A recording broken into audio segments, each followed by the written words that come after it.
41 degree তাপমাত্রায় গরমের সতর্কতা থাকলেও বেরিয়ে পড়েছিলাম একদিনের ট্রিপে বাঙালির দীপুদার প্রথম ভাইয়ের উদ্দেশ্যে। সেখানে বাজারের ভেতরে অনেক দোকান আছে যেখানে আপনি মাছ মাংস বা কিনে দিলে এখানে রান্না করে দেন। এই হচ্ছে আমার পেছনে গরমের ওল্ড দীঘা। তো একদিনের ট্রিপে বাঙালির দির কত কম খরচায় কি কি কভার করা গেল সেই নিয়ে আজকের এই ভিডিও। তো আজকে 21শে এপ্রিল 2024 রবিবার, আর এখন কোথায় আছি বুঝতেই পারছেন। তো আজকে চলেছি, প্রচণ্ড গরমের মধ্যে এখন বাজে হচ্ছে 7:30। বাড়ি থেকে 7টার সময় বেরিয়ে টোটো ধরে তারপর বাস ধরে পৌঁছে গেছি সাঁতরাগাছি স্টেশন। সাঁতরাগাছি স্টেশন। তো এখান থেকে 8টা10-এর সাঁতরাগাছি দীঘা ধরবো। 8টা10-এর দীঘা ধরে আমরা 11টা55-এ পৌঁছবো দীঘা। তো আজকে চলেছি হচ্ছে বাঙালি দীপুদার দি একদিনের ট্রিপে, এই গরমে একদিনের ট্রিপে দীঘা কভার করতে। তো প্রচুর লোক যাচ্ছে। টিকিট যখন কেটেছি ওয়েটিং লিস্ট ছিল, সেটা কনফার্ম হয়ে গেছে। আসার টিকিটও আজকে আছে কান্ডারি এক্সপ্রেস সন্ধ্যে 6:30টায়, সেটা তো তৎকাল কেটেছি কারণ সেটাও নর্মাল টিকিট ওয়েটিং লিস্ট ছিল। তো আমার সিটিং আছে 2AC, মানে সিট আছে 2AC সেকেন্ড ক্লাসে। তো অতি কম খরচায় এখনও পর্যন্ত খরচা হয়েছে হচ্ছে টোটো ভাড়া 10 টাকা আর বাস ভাড়া হচ্ছে 12 টাকা। তো 22 টাকা টোটাল খরচা হয়েছে। ট্রেনের ভাড়া হচ্ছে 135 টাকা করে ট্রেনের ভাড়া, যাওয়া আসে 135 270 টাকা। এখনো পর্যন্ত এই খরচা হয়েছে। তো আগে কত কি খরচা হয় দেখি, কীভাবে সারাদিনটা কাটানো যায় দীঘাতে দেখি, আর লোক কেমন এনজয় করছে এই গরমে সেটাও দেখব।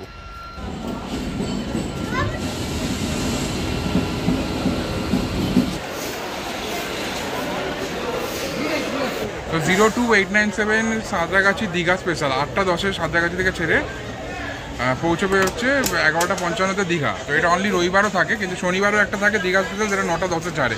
তো আপনারা যারা তাম্রলিপ্ত টিকিট পাবেন না তারা এই ট্রেনটাতে টিকিট কাটতে পারেন। আর এটাতে কোনো এসি কম্পার্টমেন্ট কিন্তু নেই, only sitting class.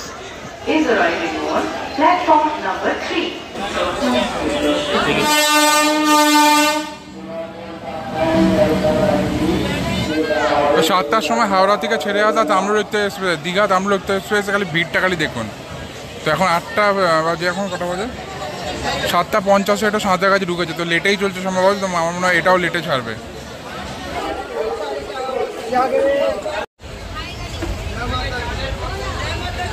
Santragachi Digha special একদম রাইট টাইম 8টা10-এ সাঁতরাগাছি থেকে ছেড়ে দিয়েছে। তো এর পরে স্টেশন আসবে উলবেড়িয়া 8টা33, 8 ঘন্টা পর আর 24 কিলোমিটার পর উলবেড়িয়া আসবে। এত গরমেও কিন্তু ট্রেনের একটা সিটও কিন্তু খালি নেই। আর খাবারের পর খাবার ওটা শুরু হয়ে গেছে, ঝালমুড়ি, চপ, তারপরে ছোলা সেদ্ধ, পাঁপড়, সবই মোটামুটি পরপর উঠছে। তো কোনো সিট দেখলাম না খালি নেই দীঘা যাওয়ার জন্য।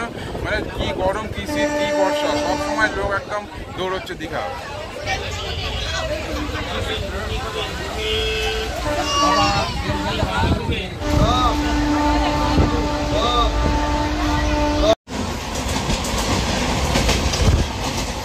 তো সাঁতরাগাছি থেকে ছাড়ার ঠিক 8 ঘন্টা পর, মানে 8টা33-এর আমাদের ট্রেন এখন ঢুকেছে উলবেড়িয়া। তো সাঁতরাগাছির পর প্রথম স্টপেজ উলবেড়িয়াতে এসে দাঁড়িয়েছে। এত গরমের মধ্যে খাওয়া দাওয়ার কোনো বেরোম নেই, চপ তো পরপর ঘুরেই যাচ্ছে সামনে দিয়ে। তো এখনও পর্যন্ত একটা জল কিনে নিয়েছি 20 টাকা দিয়ে, আর কিছু খাওয়ার এখনও কোনো ইচ্ছা নেই এত গরমের মধ্যে। তো আরও সামনে কি ওঠে দেখি আরও। এখনও পর্যন্ত এই ট্রেনটা রাইট টাইমেই চলছে। তো 37 কিলোমিটার পর পরবর্তী স্টপেজ আসবে হচ্ছে বাগনান। তো দেখা যাক কোথায় পৌঁছে। মোটামুটি একদম মানে পারফেক্ট রাইট টাইমে চলছে এখনো পর্যন্ত। তো এই ট্রেনে যত লোক আছে, যত প্যাসেঞ্জার আছে, মোটামুটি সবই মনে হচ্ছে দীঘা যাচ্ছে। তো কারোর মনে কোনো ক্লান্তির ছাপ নেই যে প্রচুর গরম, উফ বাবা কি গরম, কোনো ক্লান্তির ছাপ কারোর মনে দেখছি না। কিন্তু সবাই আনন্দের সাথে আনন্দ করতে করতে দীঘা যাচ্ছে। এই গরমে লাইনে যারা কাজ করার তারা কিন্তু এই রোদের মধ্যে, ঠাটা পড়া রোদের মধ্যেও কিন্তু দেখুন কাজ করে যাচ্ছে দেখুন। তো সাঁতরাগাছি থেকে ছেড়ে আসার ঠিক 40 মিনিট পর বাগনান ঢুকছে। তো এই ট্রেনের দ্বিতীয় স্টপেজ হচ্ছে বাগনান। বাগনানের পরে তৃতীয় স্টপেজ হচ্ছে মেছেদা। তো বাগনান থেকে 15 মিনিট পরেই মেছেদা চলে আসবে।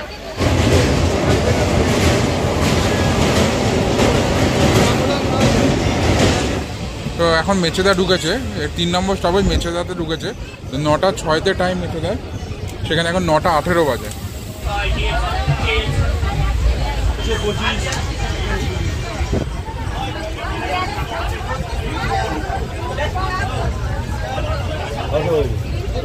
তো অনেকক্ষণ শান্ত থাকার পরে আবার চপ, ঘুগনি, মুড়ি আবার স্টার্ট হয়ে গেছে।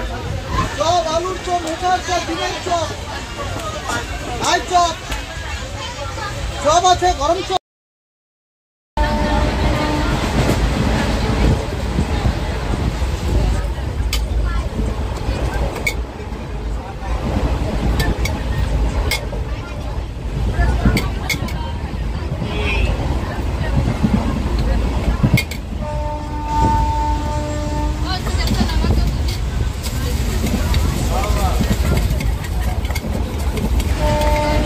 গরমেতে কিন্তু সব কিছুই আসছে, এবার ডিমটাও বাকি ছিল, ডিমটাও এবার আসছে সামনে। কোনো কিছু কিন্তু বাকি নেই। নর্মাল ডেতে যা পাওয়া যায়, গরমকালেও এত গরমের মধ্যে 38 ডিগ্রি টেম্পারেচারের মধ্যেও মোটামুটি সবই মোটামুটি আসছে কিন্তু।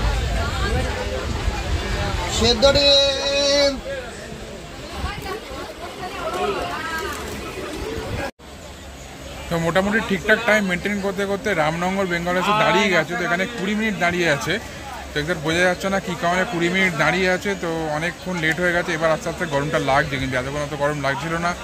তো এখানে টেম্পারেচার দেখলাম 34 ডিগ্রি টেম্পারেচার, কিন্তু বাতাসে আর্দ্রতা প্রচণ্ড বেশি। তো এখান থেকে বেশি 8 কিলোমিটার মাত্র এখান থেকে 10-15 মিনিটে পৌঁছে যাওয়া উচিত। কিন্তু এমন সময় রামনগর বেঙ্গল মানে হচ্ছে যারা তাজপুর যেতে চান এই রামনগর বেঙ্গলে নেমে যেতে জানেন যে ট্রেনেতে আসেন। তো দেখি কতক্ষণে ছাড়বে।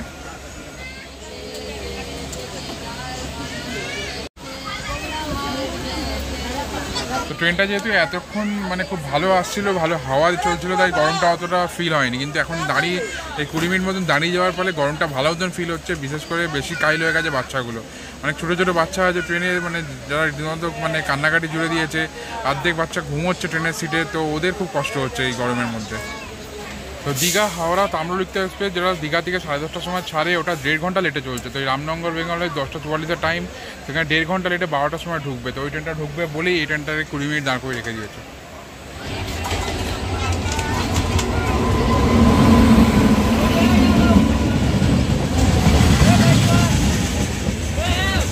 তো 10:44 দীঘা হাওড়া তাম্রলিপ্ত এক্সপ্রেস এখন 12:10 ঢুকছে এখানে রামনগর বেঙ্গলে।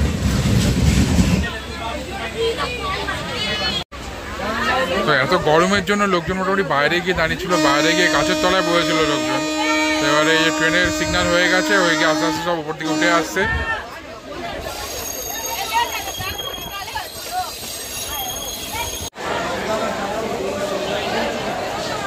তো অ্যাট লাস্ট 20 মিনিট লেটে 12:20 আমাদের ট্রেন দীঘা পৌঁছেছে, আর এখন নেমেও গেছে এখন। আর এই ট্রেনে টোটাল আমার এখনও পর্যন্ত খরচা হয়েছে ট্রেনের ভাড়া নিয়ে 177 টাকা, যেটা ছিল সেটাই হয়েছে। ট্রেনেতে কিছু খাইনি, আর বউ তো বাড়ি থেকে বারণ করে দিয়েছিল যে উল্টোপাল্টা কিছু খাবে না, তাই জন্য আমি উল্টোপাল্টা কিছু খাইনি, শুধু একটা জল কিনেছিলাম, এই যে 20 টাকার জল, এটাও শেষ হয়ে গেছে। তো আবার একটা জল কিনতে হবে, কারণ জলটা এত গরম, জলটা কন্টিনিউ করতে হবে। জলটা যত বেশি জল খাওয়া যায় তত বেটার। তো এটাকে ডাস্টবিনে ফেলবো, ডাস্টবিনে ফেলে আর একটা জল কিনবো। সামনে যাই, আর কিছু খাইনি বলে মোটামুটি পেটে ছুঁচো ডন মারছে। তো কিছু আগে গিয়ে লাঞ্চ করতে হবে, দেখি কোথায় লাঞ্চ করা যায়। তো দেখি সম্ভবত ওল্ড দীঘার দিকেই যাবো। আর যতটা গরম এক্সপেক্ট করেছিলাম ততটা গরম একদমই না, মানে নেবে স্টেশনে নেবে মানে ভালো মতন হাওয়া দিচ্ছে, মানে ঠান্ডা হাওয়া দিচ্ছে পুরো একদম। তো ভালোই লাগছে। আর ভিড় মোটামুটি দেখে বোঝা যাচ্ছে দীঘা তো মানে কোনো সময় ফেল হয় না, মানে এত ট্যুরিস্ট, মানে সবসময় কী গরম শীত গ্রীষ্ম বর্ষা, মানে সবসময় ট্যুরিস্টই ভরসা। তো এই বোতলটাকে এখন আমি ডাস্টবিনে ফেলবো, এই যে ফেলে আর একটা জলের বোতল কিনবো এখন। তো যদি কেউ মানে দীঘা একদম স্টেশনের পাশেই যদি থাকতে পারেন, হোটেল লেরয়তে থাকতে পারেন, এখানে পাশেই হোটেল লেরয়। তো স্টেশনে নেবেই এখানে প্রচুর টোটোওয়ালা অটোওয়ালা নিউ দীঘার জন্য পেয়ে যাবেন। এই যে এত টোটো, এখানে দুটো টোটো ভেতরেই দাঁড়িয়ে আছে, এই যে সব নিউ দীঘা ওল্ড দীঘা সব ডাকছে।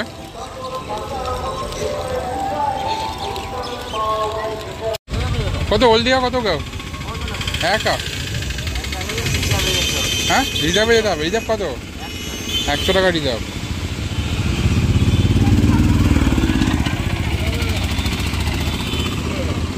ওল্ড দীঘা এখন থেকে আমার সাথে 5টা পর্যন্ত থাকবে, আমাকে 5:30টার সময় 6টার সময় আমাকে আবার স্টেশনে নামিয়ে দেবে। সে তো তুমি খাওয়া দাওয়া করো না, মানে ওল্ড দীঘা ধরো নামিয়ে দিলে, আমাকে নামিয়ে দিয়ে তুমি তোমার মতন টিপ খাটো বা খাওয়া দাওয়া করো, যা ইচ্ছে করো। আবার ওইদিকে চলুন, হ্যাঁ ওই উদয়পুর দিকে চলুন। কোন দিকে? উদয়পুর দিকে। উদয়পুর? হ্যাঁ উদয়পুর যাবো না। ওল্ড দীঘাতে কি আছে? উদয়পুরে তো আছে, তালসারি আছে, এদিকে ওগুলো তো সবই আমার ঘোরা, ঠিক আছে। উদয়পুর কত নেবে এখান থেকে? উদয়পুর গেলে 100 টাকা। 100 টাকা। ওখানে ভালোভাবে আপনার যদি ইয়ে করতে পারেন তাহলে ভালো হবে। আর জানি, ঠিক আছে একটু দেখি, তারপর দেখছি। তাহলে এই টোটো দাদাকে আমি তো মোটামুটি ভালোই অফার দিলাম, সারাদিন আমার সাথে থাকবে, কত নেবে বলো। তো আমাকে বলছে উদয়পুর চলো, ওখানে ভালো করে ঘুরে টুরে নিয়ে আসবো তালসারি। তাই এসছি আজকে অ্যাকচুয়ালি গরমের দীঘার জন্যে, তো সেখানে উদয়পুর গিয়ে কোনো মানে নেই আজকে। তো দেখি আমি এখান থেকে বাস ধরবো ভাবছি, বাস ধরে সোজা ওল্ড দীঘা চলে যাবো, ওটাই বেস্ট হবে। আর নাহলে 180 টাকা লাস্ট বলছে, ওটা 60 টাকা বললে চলে যাবে। তো দেখি একটু জানিয়ে যাই। আমাদের ওল্ড দীঘা ভাড়া আছে 100 টাকা। হ্যাঁ, ওল্ড দীঘা ভাড়া 100 টাকা। তো এই দাদার সাথে আমার 50 টাকার ডিল এখন ফাইনাল হয়েছে। তো এখন দাদা আমাকে ওল্ড দীঘায় ছেড়ে দেবে, তারপর ওখানে লাঞ্চ করবো। তো মেনলি এখান থেকে রিজার্ভে গেলে, একা গেলে বা রিজার্ভ গেলে 100 টাকা মোটামুটি একজনের ভাড়া পড়ে অটোতে। তো দাদা যে অ্যাকচুয়ালি বোনই করছে এখন, ওই জন্য 50 টাকা আমাকে ছেড়ে দিচ্ছে।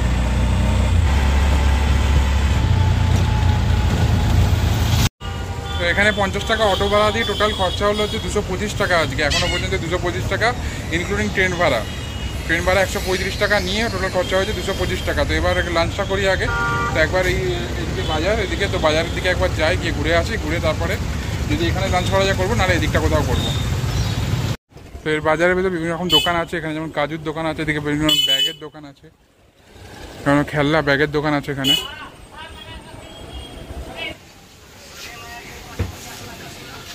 তো এখানে বাজারের ভেতরে অনেক দোকান আছে, যেখানে আপনি মাছ মাংস বা কিনে দিলে এখানে রান্না করে দেন। এই দেখুন মাসির পুরনো রান্নার দোকান।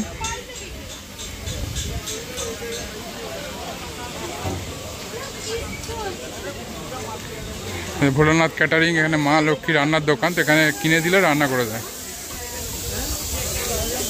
আপনারা কি কিনে দিলে রান্না করে দেন? কত করে নেন? মানে মাছের কোনো আইটেম বা মাংসর আইটেম? 1 কিলো 100 টাকা, মানে সব কিছু দিয়ে, শুধু চিকেনটা আমি কিনে দেবো আপনাদের? আচ্ছা, আলু খেলে আলু টমেটো আপনাকে সেটা কত কিলোর উপর ডিপেন্ড করে? আপনি যতটা আপনার ইচ্ছা। আচ্ছা, মানে 1 কিলো 2 কিলো কোনো ব্যাপার না? 2 কিলো 5 কিলো 10 কিলো আপনি যে যতটা আপনাদের হিসাবে। আমাদের কাছে কি আছে, আপনি ধর 500 আনবেন, হ্যাঁ, তার জন্য তো তেল বেশি লাগছে বা কম লাগছে? ওইটা কোনো আমাদের ওইটা হিসাব। ওইটা আমরা 1 কিলোতে 100 টাকা করে দিই। আচ্ছা। পোলট্রি যদি হয় আর দেশি মুরগি যদি হয় 150 টাকা কেজি। 150 টাকা। আর মাছের আইটেম নিলে? 1 কিলো 100 টাকা করে। কিলো 100 টাকা করে যে কোনো মাছ। এখানে মাংস মাছ কিনে দিলে 1 কিলো 100 টাকা হিসাবে নেয়। আর দেশি মুরগি বা দেশি মুরগি হলে ওটা 150 টাকা হবে। এই হিসাবে ওনারা রেট নেন, মানে তেল মশলা সব কিছু ওনাদের, শুধু আপনি মাংসটা কিনে দিয়ে দেবেন। আর এই হচ্ছে দীঘার মাছের বাজার এখানে।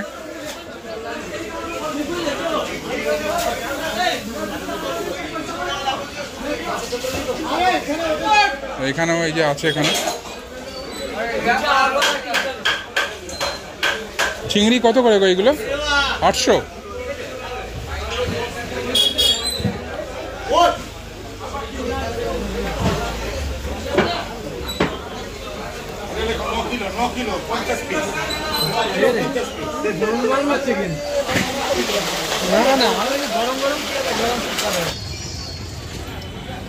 এত গরমে একটা ডাব না খেলে হচ্ছিল না, তো একটা ডাব আগে খেতে হবে। তো এটাও অ্যাড হবে ওখানে।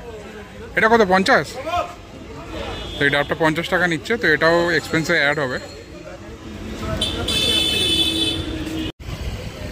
তো ডাবটা খেয়ে মোটামুটি নিজেকে বুস্ট আপ করে নিয়েছি। তো খাওয়ার একটু পরে খাবো, লাঞ্চ একটু পরেই করবো। তো টোটাল খরচা হচ্ছে ডাবটা নিয়ে এখনো পর্যন্ত 277 টাকা। তো সামনে একটু বিচ থেকে ঘুরে আসি, ওল্ড দীঘা বিচ থেকে। তো ওল্ড দীঘা বিচে যাওয়ার আগে এখানে অনেক দোকান আছে, মানে কাজুর দোকান আছে, প্লাস বিভিন্ন রকম খেলনা, তারপরে এরকম ব্যাগ গিফট আইটেমের দোকান আছে এখানে।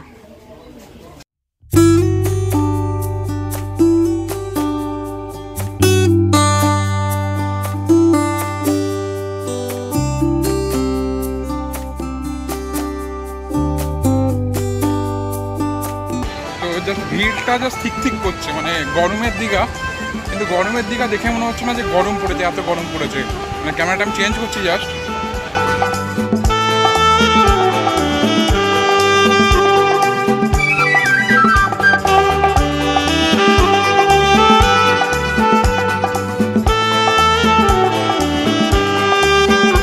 এই হচ্ছে আমার পেছনে গরমের old Digha. 40 degree temperature, Kolkata 40 degree temperature, কিন্তু এখানে দেখলাম 35-36 ডিগ্রি টেম্পারেচার। যাই হোক, মানে প্রচণ্ড রোদ, প্রচণ্ড রোদের তাপ, তার মধ্যে এরকম ভিড়। লোকে চান করছে, মজা করছে, আনন্দ করছে, গরমকে উপেক্ষা করছে। মানে দীঘা হচ্ছে এমনই একটা জায়গা, শীত গ্রীষ্ম বর্ষা যে কোনো সময় ভরসা।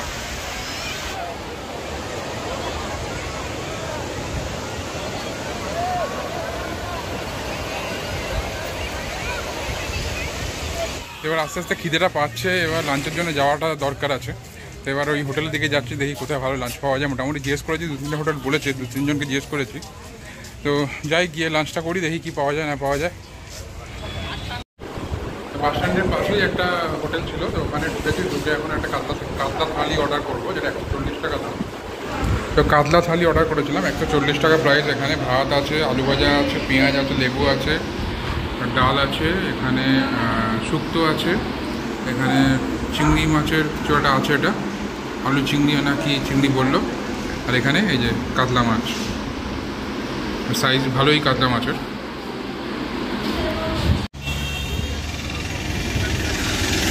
লাঞ্চ কমপ্লিট করার পরে 160 টাকা বিল হয়েছে ওখানে জল নিয়ে। 160 টাকা বিল দেওয়ার পরে টোটাল এক্সপেন্স হলো আজকে 437। 270 ছিল, তার সাথে 160 দিয়ে 437 এখনো পর্যন্ত এক্সপেন্স খরচা হয়েছে। তো খেয়ে এসে এই ওল্ড দীঘার ব্রিজের পাশে যে মার্কেট আছে, ওই মার্কেটে একটু জিরিয়ে নিচ্ছি। মানে এখন একটু ব্রেক, কিছুক্ষণের জন্য একটু ব্রেক করে এখান থেকে। আর পেছনে এই যে আমার পেছনে সি বিচ, তো এখানে ভালো হাওয়া দিচ্ছে, একদম ছাওয়ায় একটা বেঞ্চে মোটামুটি বসে একটু জিরিয়ে নিচ্ছি। করে এখান থেকে সোজা যাবো নিউ দীঘা। তো 1 ঘন্টার বিরতি কমপ্লিট, 1 ঘন্টার হাওয়া বিরতি ছিল। তো 1 ঘন্টা বসে হাওয়া খেলাম এখানে। 1 ঘন্টা বিরতি কমপ্লিট করে এবার আমার হাতে এখনও 3 ঘন্টা আছে। এখন 3টে বাজে, 2টো থেকে 3টে বলেছিলাম, তো 3টে বাজে। তো ভাবছি যে অনেকক্ষণই টাইম আছে, তো নিউ দীঘা হয়ে যাবে, ওর সাথে ভাবছি উদয়পুরটাও হয়ে যাবে। তো একবার বাইরে যাই, টোটোর ওখানটা যাই, তো দেখি কি পাওয়া যায়। তো যদি উদয়পুর যাওয়া যায়, তারপর উদয়পুর ঘুরে এসে নিউ দীঘা আসবো। কারণ নিউ দীঘা লাস্টে করবো, কারণ নিউ দীঘা থেকে স্টেশনটা একদমই কাছে।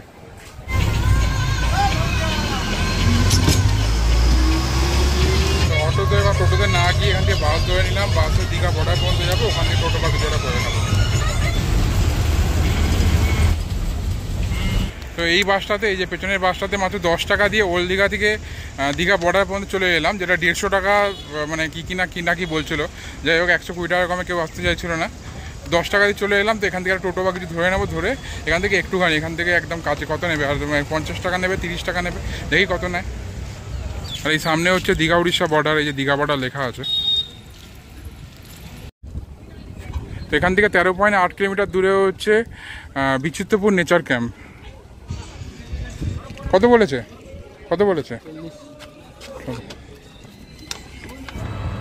এই বর্ডার থেকে উদয়পুর সি বিচ 20 টাকা ভাড়া, কিন্তু যেহেতু একা আছি আর দুপুরবেলার টাইমে, তাই 40 টাকা আমাকে দিতে হচ্ছে। চলে এসেছি এখন উদয়পুর সি বিচ। তো সামনেই সি বিচ আর দুপাশে দোকান। মাত্র 40 টাকা, 50 টাকা চলে এলাম 150 টাকারটা।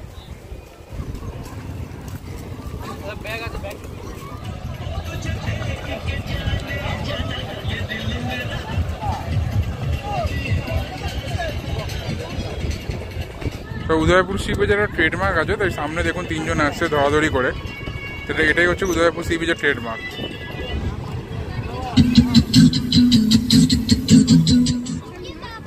তো এখনো পর্যন্ত এই উদয়পুর সি বিচ আসা পর্যন্ত আমার এক্সপেন্স হয়েছে 457 টাকা। 457 টাকা প্লাস। আর এই হচ্ছে উদয়পুর সি বিচ, দিগন্ত বিস্তৃত সি বিচ, কোনো বোল্টারের ব্যাপার নেই, চারিদিকে শুধু বালি আর বালি। জল অনেক দূরে এখানে, আর চারিদিকে চেয়ার পাতা আছে, টেবিল পাতা আছে। এখানে চাইলে আপনি বসে খেতেও পারেন। এখানে এই যে দোকানগুলো আছে, দোকানগুলোতে রান্না টান্নাও করে দেয়। তো দোকানগুলোর সামনে এই যে এরকমভাবে সেট করে চেয়ার পাতা আছে, এই যে এখানে রান্না করে দেয়। এখানে কাঁকড়া টাকড়া, আমি যা শোনা, আমারও ফার্স্ট টাইম আসা উদয়পুর সি বিচ। তো এখানে রান্না করে দেয়, এখানে বসে আপনি খেতে পারেন, অনেক কিছুই খেতে পারেন। समझ रहे हो? এখানে স্কুটি রাইড আছে, স্কুটিতে করে আপনি মোহনা বা এদিকে আরও ঘুরে আসতে পারেন। এখানে ঘোড়া রাইড আছে। একটা দোকানে গিয়ে দেখি অনেক মাছ টাছ কাঁকড়া বিক্রি করছে। এগুলো কি রান্না করে দাও নাকি? কত করে নাও?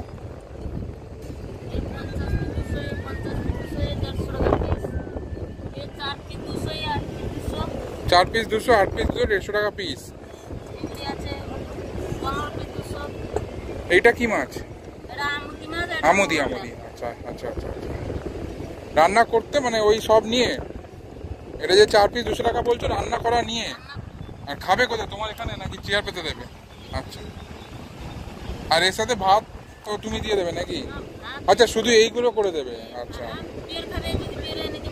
আচ্ছা আচ্ছা। তো দাদা এক প্লেট কাঁকড়া খান। দাদার পেটে তো অত জায়গা নেই, আর বউ বারণ করেছে উল্টোপাল্টা কিছু খাবে না। আমি একদম স্ট্রিক্টলি মেনে চলি। সোলো ট্রিপে এসেছি কী হয়েছে, আমি বউর কথা না স্ট্রিক্টলি মেনে চলি।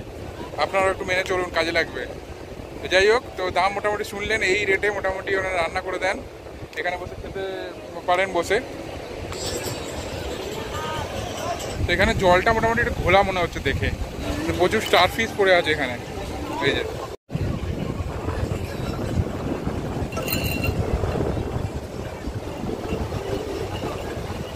তো এখানে আসলে এরকম সামনে চেয়ার টেবিল জলের মধ্যে লাগিয়ে দেবেন। আপনি চেয়ারে টেবিলে আয়েস করে এরকম পাটা তুলে দিয়ে, পাটাকে এরকম তুলে দিয়ে একদম আয়েস করে বসে থাকবেন। কোনো চিন্তা নেই, লাইফের কোনো টেনশন নেই, কিচ্ছু নেই।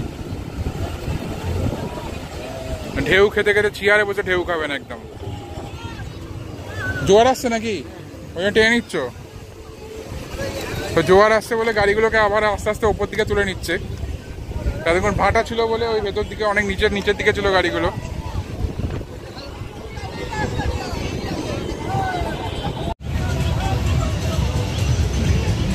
তো এখানে মোটামুটি সব দোকানগুলোতে এই মাছ এরমভাবে বিক্রি হচ্ছে। তো এই উদয়পুর সি বিচটাকে হালকা গোয়ার ছোঁয়া দিতে গেছে, কিন্তু গোয়া তো গোয়াই, ওটা একটাই হয়, ওরা তো দ্বিতীয় হয় না। যদি গোয়ার ছোঁয়া বা যে কোনো অন্য বিচের ছোঁয়া দিতে যাক, তো গোয়াতে এরকম বিচ পার্টি হয়, কিন্তু যতই বিচ পার্টি হোক ওখানে প্রত্যেকটা বিচের সাইড রেস্টুরেন্টগুলো একদম বিচের ওপরেই, কিন্তু বিচ একদম পরিষ্কার, আপনি একটা প্লাস্টিকও পর্যন্ত পাবেন না। আর কিন্তু এখানে তো চারিদিকে প্লাস্টিক, গ্লাস, চারিদিকে ভর্তি জাস্ট। এখানে আপনি বিচে বসে হুকো খেতে পারবেন, হুকো আনতে পারবেন, বিভিন্ন রকমের হুকো রাখা আছে, গানের ব্যবস্থাও করা আছে। এখানে একটা জিনিস ভালো আছে, ঝাউবন এখনও দেখা যাচ্ছে, কিন্তু দীঘার সাইডে ঝাউবন আর কিছু দেখা যায় না। তো কুলফি স্টপ দেখে লোভ সামলানো গেল না, এখানে 40 টাকা দিয়ে যে রাবড়ি কুলফিটা নিয়ে নিয়েছি। তো কাজু কুলফি থেকে রাবড়ি কুলফি খাওয়ার পরে 40 টাকা দেওয়ার পরে আমার টোটাল এক্সপেন্স হলো এখন 497 টাকা। 457 টাকা ছিল, এখান থেকে প্লাস 40 করে 497 হয়েছে। এই উদয়পুর বিচ থেকে কিন্তু গাড়ি পাওয়াটা কিন্তু ডিফিকাল্ট আছে। এখান থেকে নিউ দীঘা বা ওল্ড দীঘা যাওয়ার জন্য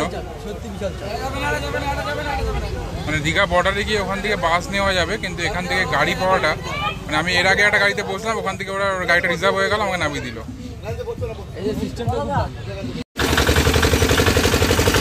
ফ্যান ব্রিজটা ফ্যানেতে উঠে গেছি, উদয়পুর বিচ থেকে 30 টাকা ভাড়া নিউ দীঘা এখান থেকে।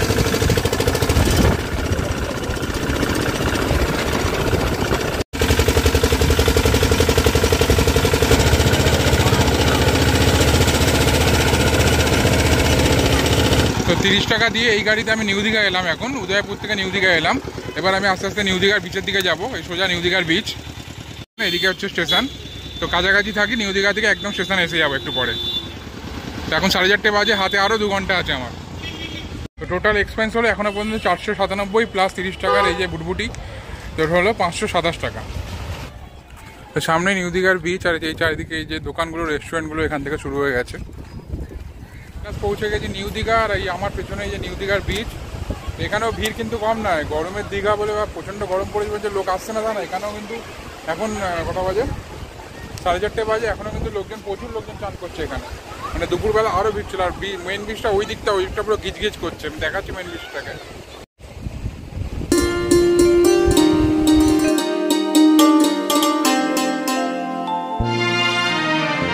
ইসু শ্যামল সুন্দর, ইসু শ্যামল সুন্দর, অনুতব তাপহরা ত্রিশহরা সঙ্গ সুধা। সমুদ্রের ধারে 1 ঘন্টা কাটিয়ে পাওয়ার বুস্ট হয়ে এবার এগোবো হচ্ছে স্টেশনের দিকে। এখন 5:30 বাজে, ট্রেনের টাইম হচ্ছে 6:30, কান্ডারি এক্সপ্রেস, দীঘা হাওড়া কান্ডারি এক্সপ্রেস। যারা কেস হয়েছে, তো সেই জন্য একটু চাপে আছি অ্যাকচুয়ালি। কেস হয়েছে এরকম যে সকালে দেখলাম ট্রেনটা 1.5 ঘন্টা লেটে রামনগর বেঙ্গল গেল, মানে তাম্রলিপ্ত এক্সপ্রেস। সকালবেলা যেটা ওখান থেকে হাওড়া থেকে ছেড়ে আসে, ওটা আবার তাম্রলিপ্ত হয়ে আবার হাওড়া যায়। আবার দুপুরবেলা ছাড়ে ওটা, কান্ডারি হয়ে আসে, আবার কান্ডারি হয়ে হাওড়া ফিরে যায়। তো মোটামুটি যেটা এখন আসছে দুপুরবেলা ছেড়ে যেটা কান্ডারি হয়ে এখানে ঢুকবে সেটা মোটামুটি দেখাচ্ছে মোটামুটি কিছু না হলে 2 ঘন্টা লেটে চলছে। 2 ঘন্টা লেটে চলে যদি চলে তাহলে 8:30 ট্রেনটা মোটামুটি এখান থেকে 8:30টার আশেপাশে মোটামুটি ছাড়বে আমার যা মনে হচ্ছে। বুঝতে পারছি না, আমি মোটামুটি টাইমে একবার স্টেশনে চলে যাব, যদি না হয় ওয়েট করতে হবে, কিছু করার নেই। আর গরমের দীঘায় এখন মোটামুটি টেম্পারেচার নেই বললেই চলে, আস্তে আস্তে ভিড় বাড়ছে ক্রমশ। আমি মোটামুটি চারিদিকেই দেখাচ্ছি আস্তে আস্তে মোটামুটি ভিড় বাড়ছে, এখন টেম্পারেচার অনেকটা পড়ে গেছে, খুব ভালো হাওয়া দিচ্ছে। রোহিণী চাহিয়াছে আকাশে শ্যামল সুন্দর, এসো মার্কেট আস্তে শ্যামল আস্তে খুলে যাচ্ছে, এখানে দোকানগুলো আস্তে আস্তে খুলতে শুরু করে দিয়েছে। তো এই গরমের দীঘা বা একদিনের দীঘা ট্রিপ করতে গিয়ে আমারও অবস্থা কিছুটা এখন কেরোসিন হয়ে গেছে। তো মোটামুটি গায়ে মানে গেঞ্জি আর প্যান্টটা মোটামুটি গায়ে চিপকে আছে, তো মনে হচ্ছে এখন গিয়ে জাস্ট সাওয়ারের তলায় গিয়ে দাঁড়ায় চুপ করে, আধ ঘন্টা সাওয়ারের তলায় দাঁড়িয়ে থাকে, এরকম একটা ফিলিং হচ্ছে। যাই হোক, করতে তো হবেই, মানে এমনিতে আর কোনো অসুবিধা হচ্ছে না, কিন্তু এমনি ভালো লাগছে, আশা করছি আপনাদেরও ভালো লাগছে। তো মোটামুটি জিনিসপত্র দেখছিলাম সেই একই জিনিস, তো এখনও সব দোকান ওপেন হয়নি। তো এবার আস্তে আস্তে স্টেশনের দিকে এবার যাই, দেখি ওখানে কী অবস্থা। তো এই যে এই ব্যাগগুলো এখানে 100 টাকা করে আমি দেখছি, তো খালি হাতে তো যাওয়া যাবে না। এই যে এইগুলো, এই হোয়াইটটা, আর এইগুলো হচ্ছে 150 টাকা করে, এইগুলো হচ্ছে 100 টাকা করে। তো এখানে সোলো ট্রিপে গেলে সোলো ট্রিপেরও কিছু রুলস আছে, সেগুলো আমাকে মেনটেন করতে হচ্ছে। আমি বউয়ের কথা আগেই বলেছি, বউয়ের কথা আমি শুনে চলি, আমি কোথাও কিছু আজে বাজে খাই না। তো এখানে সোলো ট্রিপের রুলস হচ্ছে কোথাও গেলে সে কিছু একটা আমাকে কিছু একটা আনতে হবে। তখন সেটাই আমি দেখতে দেখতে একটা ব্যাগ আমার পছন্দ হলো, নিয়ে দেখি কত কি হয় দেখি। তো যেটা গুজরাটি প্রিন্ট ছিল ওটাই আমি 120 দিয়ে নিলাম। গৃহকর্মী খুশি হলে সব কিছু খুশি থাকবে, এরকম একটা ব্যাপার। যাই হোক, মানে আমারও অ্যাকচুয়ালি পছন্দ হয়েছে, ওই জন্যই নিলাম, কারণ আমিও দেখছিলাম সেরকম কিছু পছন্দ হচ্ছিল না, হয়তো বেরিয়ে যেতাম এখান থেকে। কিন্তু এত দূরে এসে একটা কিছু নিয়ে গেলে আমারও ভালো লাগে, আর যে গিফটটা পাবে তার তো ভালো লাগবেই। তো এখন 6:05 বাজে, স্টেশনে চলে এসেছি, বা ভেতরে গিয়ে দেখি কী সিচুয়েশান। তো 6:30 ট্রেন, দীঘা হাওড়া কান্ডারি এক্সপ্রেস। তো এখন সিচুয়েশানটা এখন দাঁড়িয়েছে, কান্ডারি 1.5 ঘন্টা লেটে চলছে। তো আমি ভাবছি বাসে বেরিয়ে যাবো কিনা ভাবছি। তো স্টেশন থেকে বেরিয়ে বাসের দিকে যাচ্ছি, সিএসটিসি গিয়ে একবার দেখি কী বলছে।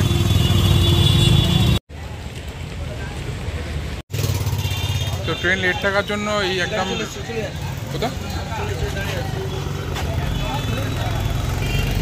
তো ট্রেন লেট থাকার জন্য বাসে বুক করে নিয়েছি, কারণ ট্রেন মোটামুটি এখান থেকে 8টার সময় ছাড়বে। তো 8টার সময় ছেড়ে পৌঁছবে তো মানে 12টা বেজে যাবে মনে হচ্ছে। তো বাসে বুক করে নিয়েছি, 300 টাকা ভাড়া লেগেছে। তো এখানে একটু খরচাটা একটু বেশি হয়ে গেল। তো যাই হোক, 527 আর 300 827 খরচা হয়েছে, আর ওখানে ট্রেনের আগে থেকে 150 টাকা ছিল। তো এই হচ্ছে বাস, এই হচ্ছে বাস।